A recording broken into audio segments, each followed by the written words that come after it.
started at exactly the age of 2.5 when my younger brother was born. I was the oldest in the family.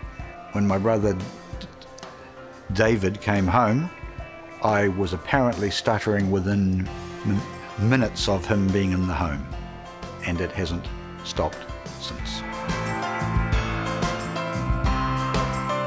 How has stuttering affected my life? Well, there's scarcely been a day in my life where it hasn't influenced me and affected me, especially in my teenage years and early adult life.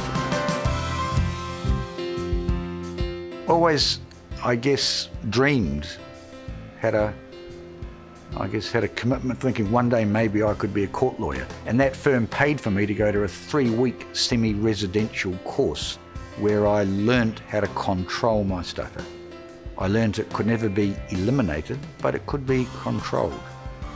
And that gave me the building blocks from that point on. And probably 30 years ago, the lessons I learnt then have been applied and helped me significantly, to the point now where I can almost always know that with those good control techniques, continuous airflow, soft contact where the hard consonants hop on to the airflow, I can almost be reliant on knowing I can control it.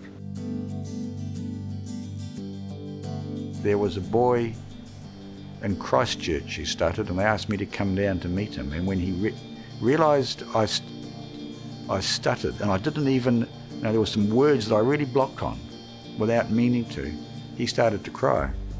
So I got down off the bench and shook him by the hand, and then arranged to meet him afterwards, it was a meaningful experience for both of us. And some of the things that we'd talked about were shared experiences. I mean, it seems a big deal for stutterers, but everybody's got things in their life that they wish they could change. Well, what should they do? Not complete the sentence, not interrupt and guess the word. Makes you feel about 1 foot tall. Remember that verbal disfluency doesn't mean intellectual incompetence. Funnily enough, being a judge has made it far easier for me as a stutterer, because I know the one thing you can't be fired for being a judge is a stutterer.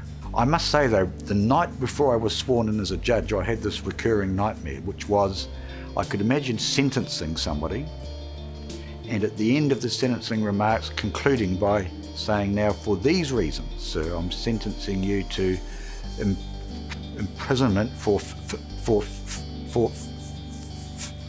okay, let's make it 3 years imprisonment. Thankfully, I haven't been in that position in court, but I've often stuttered.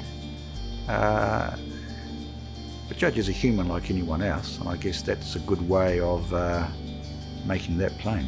I could never have imagined myself in a role which involved so much public speaking, but it shows you that with good help, with those building blocks, with good support, practicing those techniques, having people believe in you. Well, I'd encourage everybody, get some information, learn about stuttering, see it for what it is and for what it isn't.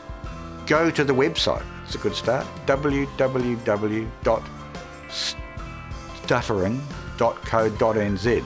Incidentally, isn't it ironic that the description for the disability stuttering is one of the hardest words for stutterers to say?